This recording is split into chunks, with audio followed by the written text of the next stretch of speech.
Hi everybody, welcome back. In this video I'm going to be talking about shooting film, specifically shooting film at night and using Cinestill 800T. So let's have a look what we got.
Okay, so I cut in a few of the images there just for you to see kind of some of the things that I got when I was out shooting with the Cinestill at night time. Now I'll just talk a little bit about the camera I used. I used a Nikon FE, and the reason I got this, I mean I've read good reviews about it anyway, but the reason I got this was for two reasons actually. Because the lens that usually comes with this is a 50mm 1.8, and I wanted something that was pretty fast, that was going to meter well, because I do kind of like shooting at night, and also living in England most of the year we're not blessed with a lot of sunshine, so you kind of want a fast lens just so you can get as much light in as possible. And the other reason I got it was because it actually has an aperture priority mode. Now I love shooting manually, I don't have a problem shooting manually, but I think kind of when you're shooting street photography, sometimes you just need that little help. You know, you want to be quick. So if I feel like I'm messing about too much, sometimes I feel like I'm missing the shot. So it's got aperture priority, which is great. So it's just going to meter, set the film speed, not the film speed. It's going to set the shutter speed, and you can just focus on focusing and setting the aperture you want for the desired effect, the desired depth of field. I kind of sort of said at the beginning of the video, I've had a few problems. Now I don't know whether these were problems with the film itself or something to do with how I was shooting, or whether it was actually something that happened in the processing stage at the lab. But for some reason I put 3 rolls of film in when I put the Cinestill in. I put the Cinestill 800T in, and I put 2 rolls of Portra 400 in. Now the Portra 400 just came out perfect, shot in the daytime, hardly a spot or a piece of fluff on the negatives at all. But the Cinestill there were some issues. Now I'm going to show you some images now as I'm talking to you, and you'll see what I mean. Now I don't know whether this was to do with just some poor processing, some issue with the chemicals that were being used, or whether it was something to do with the Cinestill itself and how it has to be processed. It was just processed at C41 colour processing. I didn't, push the film or pull the film or anything at all, so it was all processed at 800. But as you can see, if you look at this image that's on the screen now, to me it looks like watermarks. It looks like fluid marks that have been left so the film hasn't been dried. But actually that's only telling half of the story, because what you'll also see is a lot of spots, a lot of little white spots, little creamy white spots on there.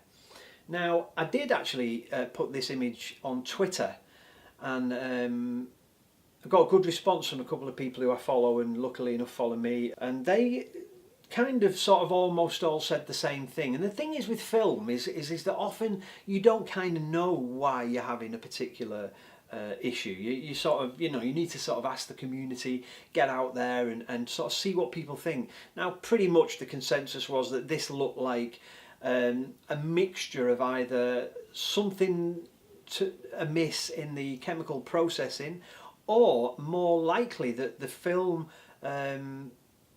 wasn't sufficiently washed or dried, or there may have been some remnants of the remjet layer, which obviously is what kind of is removed so that it can be used in still cameras.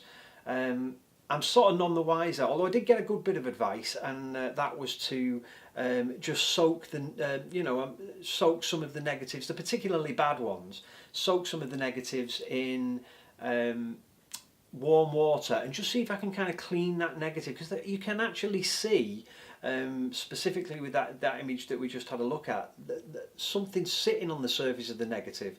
So it would appear that. Now I haven't had a chance to do that yet, so hopefully I will get a chance to do that, and I'll update you with how I go with that and see if that actually sort of clears the negative up a little bit. I suppose the only other thing that you need to know, that if you're going to shoot photography at night and you're going to use, well, any film, but especially I use Cinestill, is the thing that I kind of anticipated being a problem and was a problem was in particularly dark areas, or when there's a heavy neon light, which is what you kind of want to get in the shot, but the scene's generally quite dark, is actually I just couldn't see the meter. And I was doing my best to sort of wiggle the camera around and put my eyes looking up at the meter and try and look at the light, but of course as I'm looking at the light, then I'm seeing the meter and I'm getting an incorrect meter reading, and when I'm dropping back down to take the shot so I can't see the meter, I sort of pretty much knew I was going to be underexposing some of the shots. So but it was an amazing kind of like feeling actually getting out and shooting film at night. I absolutely loved it. I only had one roll of Cinestill with 36 exposures on it. I was anticipating being out for like sort of 3 hours, maybe 3 or 4 hours. I actually blew through the whole roll in about an hour and 20 minutes, mainly because it was a test for me. I wasn't sort of taking too much time to stop and compose and wait and do the things that I do like to do. I was sort of very, very trigger happy. I was winding and blam, winding, blam. I was shooting, and I think next time I'll take my time a little bit more.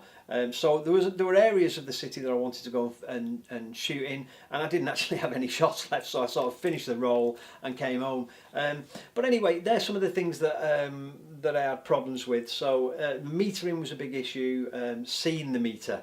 And I think once I'd got to that stage, I suppose the rule is if they can't see the meter, the chances are you're going to be shooting at like 1/15th, 1/30th of a second, and realistically, unless you've got a grip like iron, you're not really going to keep a sharp shot.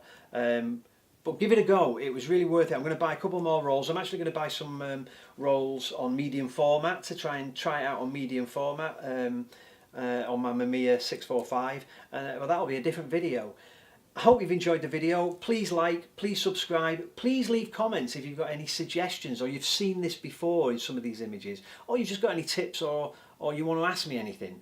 I'd like it to be an open book and part of the community, and I did say that you would see the good and the bad, and I think I've shown you both. So I took some okay pictures. They're not particularly my best, but we live and learn, and it's a process.